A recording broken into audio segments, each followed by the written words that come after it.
I, Janice Kujur, on behalf of College Dunya, welcome you to this new initiative on Thoughts of Education, an initiative by collegedunya.com, where we bring industry leaders in our platform where they are sharing their visions and helping decrease the gap between the students and the higher management of colleges. Today, we have with us Mr. Siddharth Katiyar, who is the Managing Director of Asian Group of Institutions. A very warm welcome to you, sir.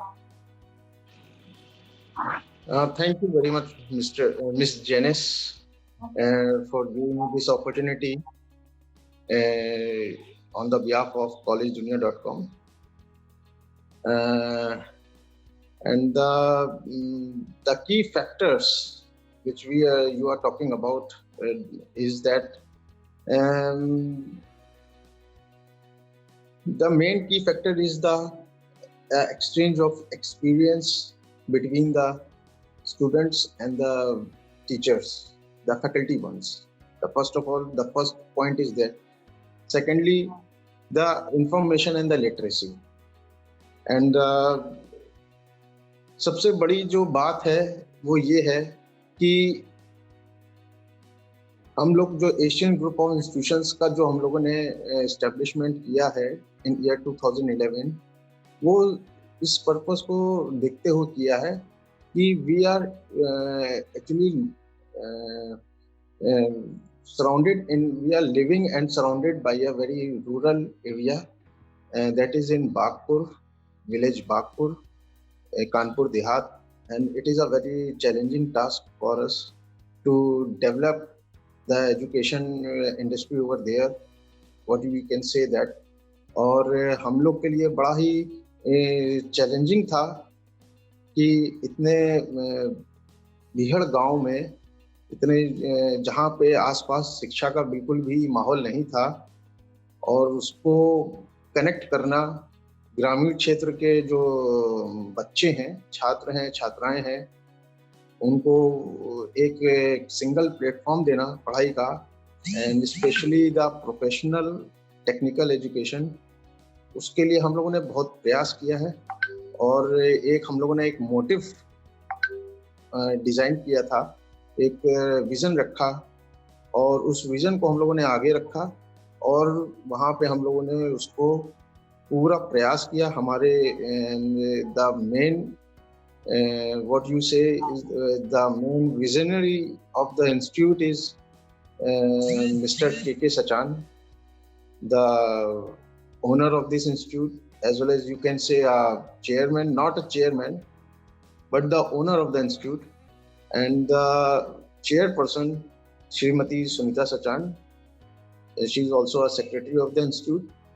और एक हम लोगों ने एक बहुत ही, उन्होंने भी एक विज़न देखा हुआ था वहाँ पे कि इस ग्रामीण क्षेत्र में बच्चों के बीच में एक पढ़ाई का जो एक माहौल है वो क्रिएट करना है, और उसको देखते हुए हम लोगों ने वहाँ पे इस संस्था का 2011 में स्थापना की है अंडर द सोसाइटी ज्ञानोदय शिक्षण एवं मानव उत्थान सेवा समिति.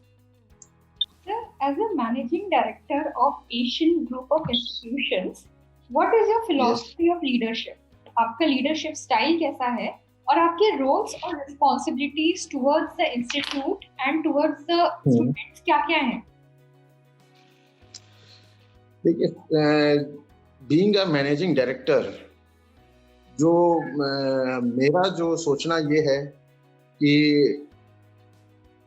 एक जो मैनेजिंग बिहेवियर जो होना चाहिए मैनेजमेंट का, जो बीइंग अ मैनेजिंग डायरेक्टर आप मान चलिए कि जो मैनेजमेंट बिहेवियर एक बहुत बड़ा इम्पोर्टेंट पॉइंट है, जो स्टूडेंट्स जो मुझे ये बताता है कि how to tackle the situations, जो बहुत ही काफ़ी बहुत ही यू कैन से दैट बहुत ही टफ सिचुएशंस आ जाती हैं कभी कभी कि ग्रामीण क्षेत्र के जो स्टूडेंट्स हैं उनको कैसे डील किया जाए, how to deal with their parents as well, and how to maintain the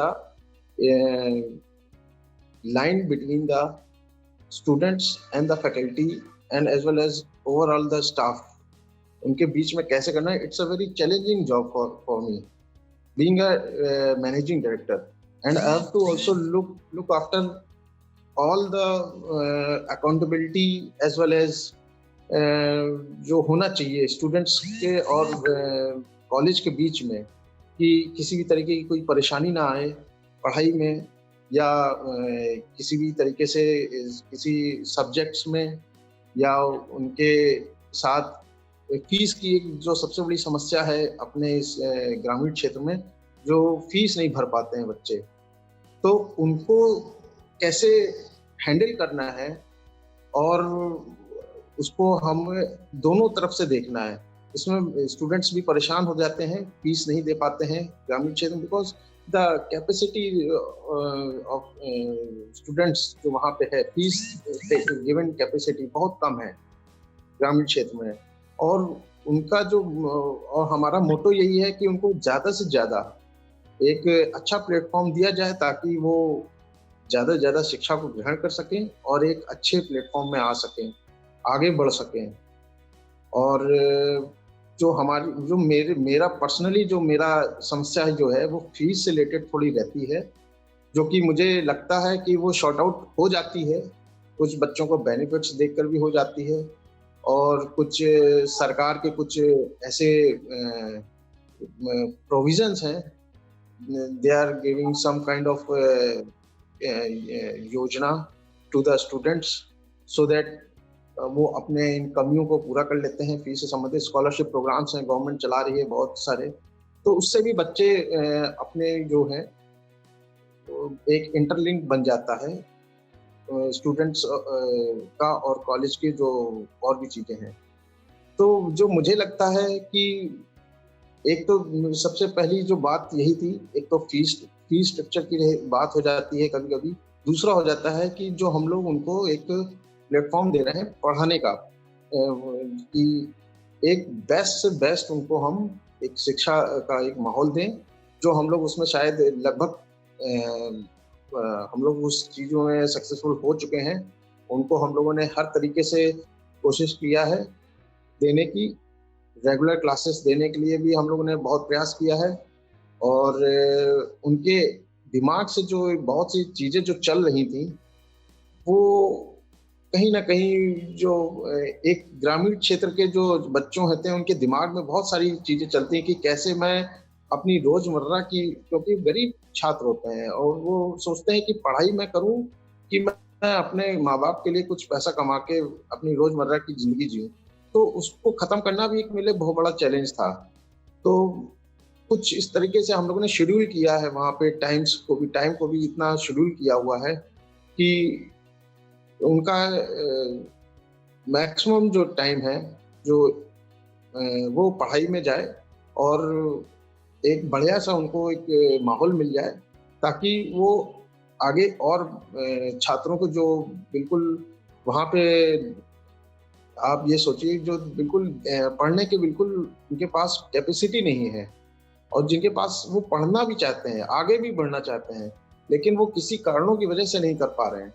तो उनको भी एक मोटिवेशनल हम लोग एक वो रखते हैं, प्रोग्राम्स भी कई-कई चलाते हैं, ताकि बच्चे अपने जो क्षेत्र के हैं, उन बच्चों को भी वो प्रोत्साहित करें आने के लिए, पढ़ने के लिए और कॉलेज में। और यही हम लोग का एक उद्देश्य है, और शायद मेरा ये एक बहुत ही थोड़ा-सा चैलेंजिंग टास्क है, जो एक उन दोनों के बीच को जोड़ने में काम करता है।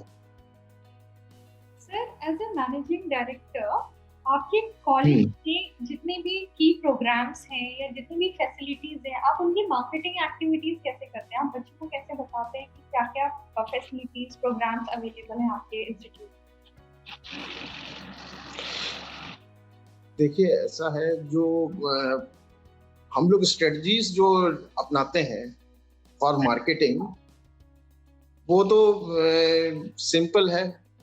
जो अपना हम लोग जो प्रचार करते हैं, वो सिर्फ और सिर्फ on the basis of the percentage, जो बच्चों का जो रिजल्ट आता है उसको हम लोग दिखाते हैं। उसको साइड बाय साइड जो कई छात्र ऐसे भी हम लोग को मिल जाते हैं जो हम लोग के मतलब out of the box content वो बहुत अच्छा रिजल्ट कर देते हैं। तो उसको भी हम लोग एक तरीके से उसको भी प्रेजेंट करते हैं मार्केट में कि ऐसा नहीं है कि सिर्फ जो अच्छे घर के छात्र हैं वही इस पढ़ने में सक्षम है और एक रिजल्ट लाते हैं। बहुत से गरीब छात्र हमारे यहाँ बहुत ही टैलेंटेड हैं बच्चे, जो बहुत अच्छा कर ले जाते हैं और वो उनके अंदर एक कहते हैं ना इच्छा शक्ति होती है एंड वो सोचते हैं कि और अच्छा करें। तो ये जो हम लोग का जो रिजल्ट है मेन, उसको लेके हम लोग सभी गांव के उसमें जो स्टूडेंट्स हैं या आसपास के जो शहर के भी स्टूडेंट्स हैं, जो हमारे नियर बाई जो शहर लगता है कानपुर सिटी, वहाँ पे कई स्कूल्स हैं जो बहुत ही अच्छे स्कूल लेवल के स्कूल्स हैं, सीबीएसई हैं, आईसीएसई बोर्ड के हैं, यूपी बोर्ड के स्कूल्स हैं। वहाँ से बहुत से छात्र हमारे यहाँ पढ़ने आते हैं और उनको भी अपने कॉलेज का जो एक एटमॉस्फेयर जो मिल रहा है वो बहुत ही शानदार एटमॉस्फेयर मिल रहा है। तो यही हम लोग की स्ट्रेटजीज रहती हैं थोड़ी सी कि हम लोग जो यहाँ से रिजल्ट हो गया, पहला फैक्टर तो रिजल्ट हो गया जो स्ट्रेटजी हमारी रहती है। दूसरा प्लेसमेंट हो गया। प्लेसमेंट का तो आप लोग देख ही रहे हैं सिनेरियो कैसा जा रहा है आज के डेज में, और उनके लिए हम लोग स्पेशल क्लासेस ऑर्गेनाइज कराते हैं। पीडीपी प्रोग्राम्स हो गए, पर्सनालिटी डेवलपमेंट प्रोग्राम्स हो गए, और कुछ ट्रेनर्स हम लोगों ने एक्स्ट्रा हायर कर रखा है। इंटरलिंक इंडस्ट्रीज से कुछ हम लोग व्हाट यू से गेस्ट लेक्चरर्स के तौर पे उनको हम लोग विजिट कराते हैं। और हमारे जस्ट कॉलेज के जस्ट पीछे, just behind of the college, around 7 to 8 kilometres IIT Kanpur भी है, और वहाँ से भी प्रोफेसर्स वगैरह को हम लोग इनवाइट करते रहते हैं। और वो लोग भी हम लोग के कॉलेज, क्योंकि कॉलेज ऐसी जगह पे एकदम स्थित है कि आईआईटी कानपुर से हार्डली 8 किलोमीटर के डिस्टेंस में है, तो वो लोग भी इसको मतलब ये एक हम लोग का एक फंडा है, स्ट्रेटजीज है कि आईआईटी कानपुर को भी हम लोग जोड़ के रखते हैं और कि वहाँ से भी प्रोफेसर्स वगैरह आ जाते हैं विजिट करने के लिए। तो ये सब चीज़ें हैं जो हम लोग को बहुत फायदेमंद रहता है मार्केटिंग स्ट्रेटजीज में। सर, कोविड-19 पैंडेमिक से आपके इंस्टीट्यूट को कैसे फर्क पड़ा, एंड आपके हिसाब से ऑनलाइन एजुकेशन इंडस्ट्री को क्या फैक्टर्स अफेक्ट करती है? कोविड-19 से असर तो देखिए ऐसा है कि थोड़ा बहुत तो पढ़ा ही है, बिकॉज जो एक पढ़ाई फेस टू फेस इंटरेक्शन जो होता है क्लासरूम में स्टूडेंट्स और फैकल्टी के बीच में, वो और जो एक एटमॉस्फेयर मिलता है बच्चों के बीच में, वो चीज़ शायद जो ऑनलाइन प्लेटफॉर्म्स के जरिए उतना नहीं हो पाता है। हम लोगों ने भी बहुत कोशिश किया, जूम प्लेटफॉर्म और कई तरीके के प्लेटफॉर्म्स हैं कि बच्चों को हम लोग ने किया, बट लेकिन उसमें बड़ी दिक्कत आई हम लोग को। थोड़ी सी दिक्कत यह आई कि अभी भी अपना जो देश है अभी डिजिटलाइजेशन में थोड़ा पीछे है if we compare about the other countries. और ख़ास तौर से चलिए शहर में तो ठीक है, वहाँ पे तो अभी कनेक्टिविटी है इंटरनेट की, लेकिन in the rural areas still there we are lacking the poor connectivity of internet connectivity. तो ये कुछ मेजर प्रॉब्लम्स रही हैं, और इसकी वजह से हम लोग थोड़ा सा बच्चे भी बहुत प्रयास किया हम लोगों ने, और definitely it's a very challenging for us क्योंकि किसी तरीके से उनके पढ़ाई में कोई प्रॉब्लम ना आए। और हम लोगों ने प्रयास किया, और जूम एप्लीकेशंस ने हम लोग को कुछ बेनिफिट दिए। हाँ, मैं ये ज़रूर कहूँगा कि कोविड-19 ने एक रास्ता दिखा दिया कि इस तरीके के पैंडेमिक अगर आएंगे, और हो सकता है आगे फ्यूचर में बहुत सारे आए, तो किस तरीके से हम लोगों को एजुकेशन को नॉन स्टॉपेबल तरीके से आगे बढ़ाना है, कंटिन्यू रखना है।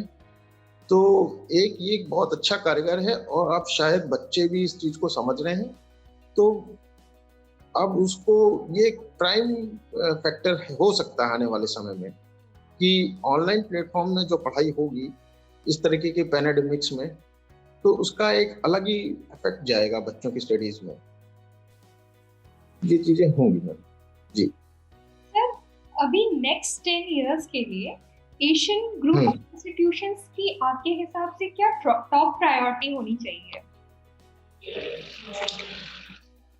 10 इयर्स तो फिलहाल it's a very long period है, वो मैं कहने के लिए अभी थोड़ा नहीं कह सकता हूँ कि फ्यूचर में क्या हो सकता है। फिलहाल अभी तो किसी ने नहीं देखा है कि पैंडेमिक ऐसे ऐसे कंडीशन, ऐसी सिचुएशन में हम लोग कैसे उभर रहे हैं, और अभी भी है, अभी भी डर है हम लोग के अंदर। तो अगर एशियन ग्रुप ऑफ इंस्टीट्यूशंस को देखें तो वी आर रेडी, हम लोग तैयार हैं हर तरीके से। और अब हम लोग चाहे वो ऑनलाइन प्लेटफॉर्म से स्टडी कराना हो या क्लासरूम से स्मार्ट क्लासेस के थ्रू स्टडी कराना हो, वो चीज़ें हम लोग अब धीमे धीमे अपने आप को अपग्रेड कर रहे हैं। और अपने जो हमारे जो चेयरमैन हैं, चेयरपर्सन हैं, वो भी इस चीज़ को समझ रही हैं और वो भी अपग्रेड करने के लिए सोच रही हैं। और आने वाले 10 इयर्स में ये मान के चलिए कि we are upgrading not only the way of education, way of learning and teaching. हर तरीके से बच्चों को एक प्लेटफॉर्म मिले, उसके लिए भी हम लोग सोच रहे हैं। और जरूरी नहीं है कि पढ़ाई सिर्फ क्लासरूम तक सीमित रहे, कुछ और तरीके भी हम लोग आने वाले समय में निकालेंगे कि किस तरीके से बच्चों को एक एटमॉस्फेयर दिया जाए। इस तरीके के पैंडेमिक्स आते रहेंगे और अगर इस तरीके की सिचुएशंस आएगी तो उस पर भी हम लोग काम कर रहे हैं। और शायद गवर्नमेंट ऑफ इंडिया, खासतौर से AICTE, UGC और जितने भी ये अप्रूवल बॉडीज हैं एंड द एफिलिएटेड बॉडीज जो हैं यूपी स्टेट गवर्नमेंट की, वो भी इस चीज़ पे बहुत सारे काम कर रही है। उन्होंने बहुत सारे ऑनलाइन पोर्टल बना रखे हैं स्टूडेंट्स को, ताकि उनको कभी इस तरीके की समस्या ना आए। एक शायद यूपी गवर्नमेंट ने यूराइस पोर्टल नाम का एक आयोजन किया हुआ है। They have started a program और I think that is a very beneficial for the students as well. और इस तरीके की डिजिटलाइजेशन प्लेटफॉर्म देना ही पड़ेगा हम लोगों को आने वाले समय में, किसी भी तरीके से देना पड़ेगा। बिकॉज एजुकेशन को अगर हम लोगों ने रोक दिया तो you know that education is the main pillar of the building nation. और अगर कमजोर पड़ गया तो बहुत सी चीजें जो हैं वो एकदम रुक जाएंगी और उसको रुकने नहीं देना है। तो हम लोग का भी यही प्लान है कि हम लोग के लिए एक बहुत बड़ी चुनौती है ये, एज वेल एज गवर्नमेंट के लिए भी है, कि मिलकर कुछ इस तरीके के समाधान निकालेंगे आने वाले समय में। और बच्चों के लिए भी एक चुनौती है कि वो कैसे इसको without any delay and discontinuous तरीके से इसको आगे करते रहना है।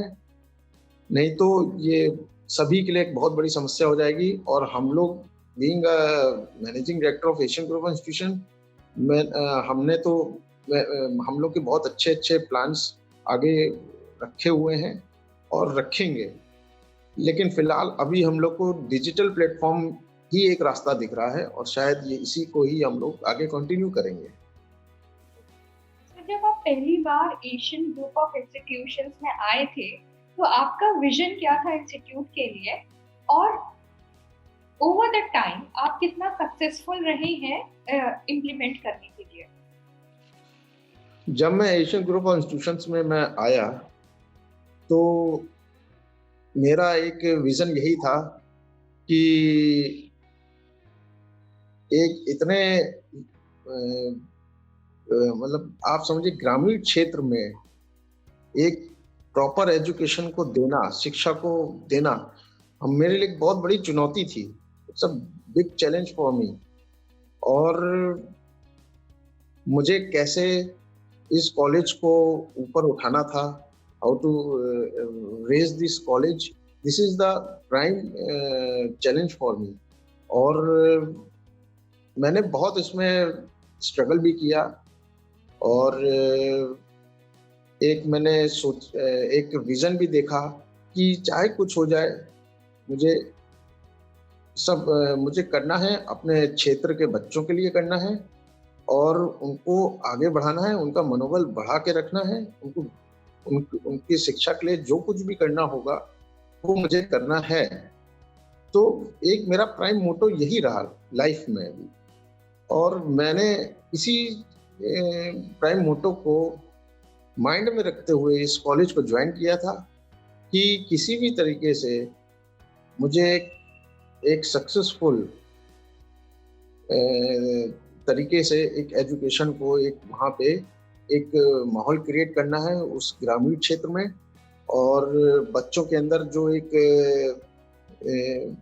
बहुत ही नीरसता सी आ जाती है कि वो बहुत ही परेशान है वहाँ पे, क्योंकि उनके पास अपॉर्चुनिटीज कम हैं। और मेरे पास एक बहुत ही अच्छा प्लेटफॉर्म मिला कि मैं एक ऐसे अभियान से जुड़ा हूँ, शिक्षा के अभियान से जुड़ा हूँ, और ये मेरे लिए एक प्लस पॉइंट था। तो मैंने कुछ देखा ही नहीं, सिर्फ और सिर्फ इसी लक्ष्य की ओर मैं बढ़ता चला गया। और मुझे बहुत अच्छा लग रहा है कि मैं आज भी इस ग्रुप से जुड़ा हुआ हूँ और आने वाले समय में भी मेरी बहुत अच्छी प्लानिंग्स हैं और वो मैं शेयर करता रहूँगा आप लोगों से भी।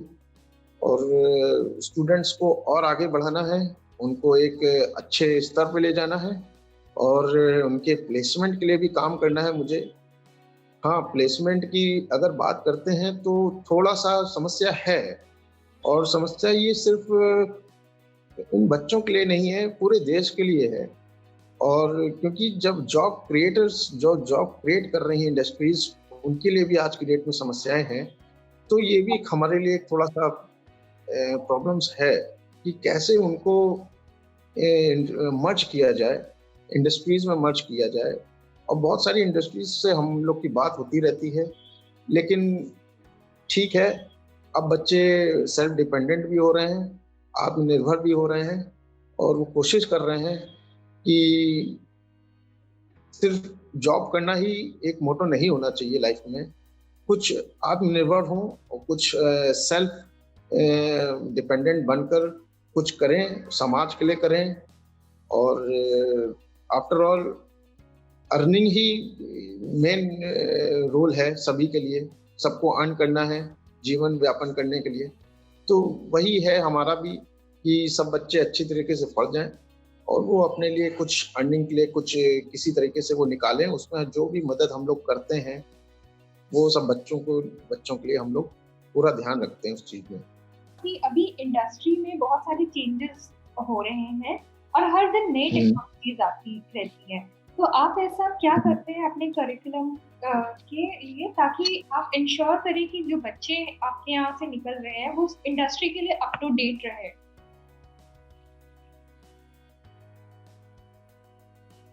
देखिए मैम, हम लोग उसके लिए स्पेशल ट्रेनर्स रखे हुए हैं अपने कॉलेज में, एज अ व्हाट यू से एज अ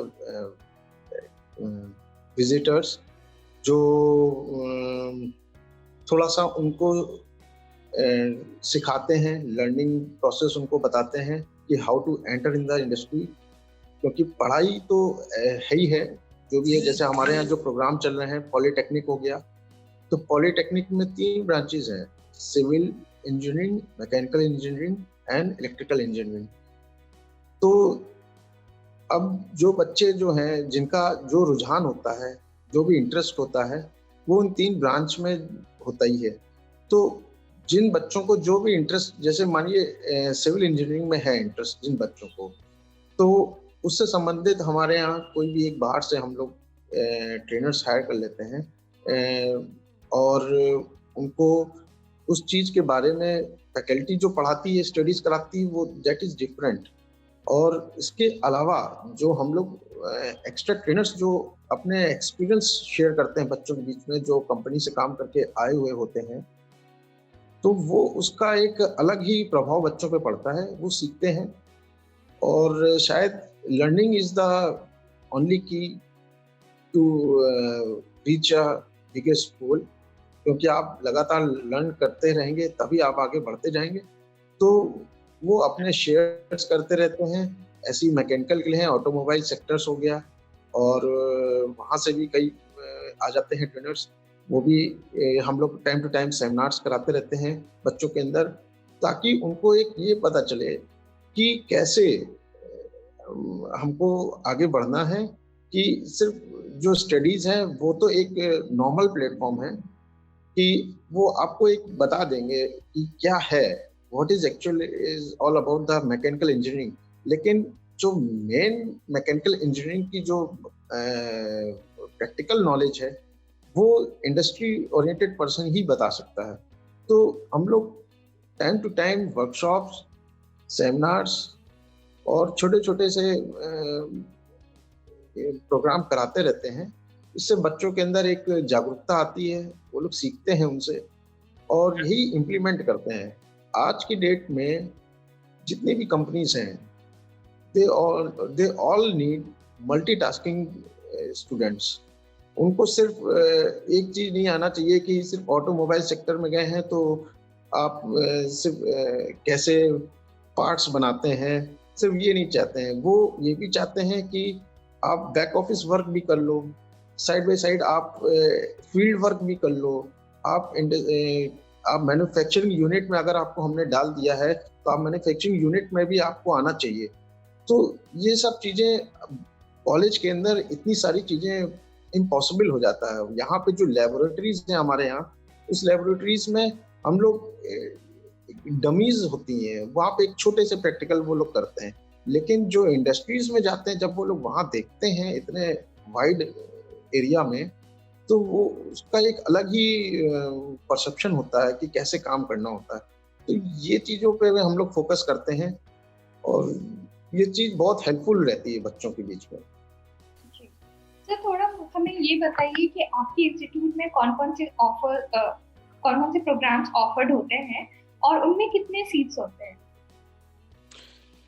मैम, हमारे यहाँ अराउंड 4 कॉलेजेस हैं जो उसको पूरा एशियन ग्रुप ऑफ इंस्टीट्यूशंस को बनाता है।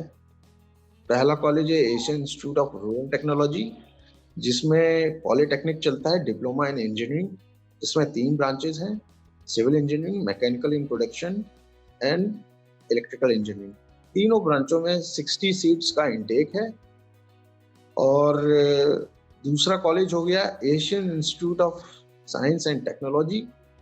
इसके अंडर 3 प्रोग्राम चलते हैं, BBA, BCA and BEd, bachelor in education. और बीबीए बीसीए में 120 सीट्स का इंटेक है और बीएड में मेरे यहाँ 50 सीट्स का इंटेक है। बीबीए बीसीए जो प्रोग्राम है, तीनों ही program BBA BCA and BEd, ये तीनों प्रोग्राम छत्रपति साहू जी महाराज यूनिवर्सिटी कानपुर से एफिलेटेड हैं। एज वेल एज बीएड का जो प्रोग्राम है वो एनसीटीई से अप्रूव्ड है और 50 सीट्स का इंटेक है। नाउ थर्ड कॉलेज जो है हमारा वो है Asian Institute of Science and Tech, जिसमें डिप्लोमा इन फार्मेसी का प्रोग्राम चलता है, इन एलोपैथी, और उसकी 60 सीट्स हैं। और ये हमारा पीसीआई से अप्रूव्ड है, Pharmacy Council of India, as well as ये एफिलेटेड है हमारा Board of Technical Education Lucknow से। और चौथा कॉलेज जो है वो हमारा एशियन पैरामेडिकल इंस्टीट्यूट है, इसमें diploma in pharmacy from homeopathy से हम लोग कराते हैं। 100 सीट्स का इंटेक है। ये Uttar Pradesh homeopathic medicine board Lucknow से एफिलेटेड है। बिकॉज ऑफ कोविड-19 पैंडेमिक बहुत सारे स्टूडेंट्स अपने फ्यूचर को लेके जिटरी हो रहे हैं। उनको डर लगता है कि प्लेसमेंट कैसे होगा या क्लासेस कैसे चलेगी।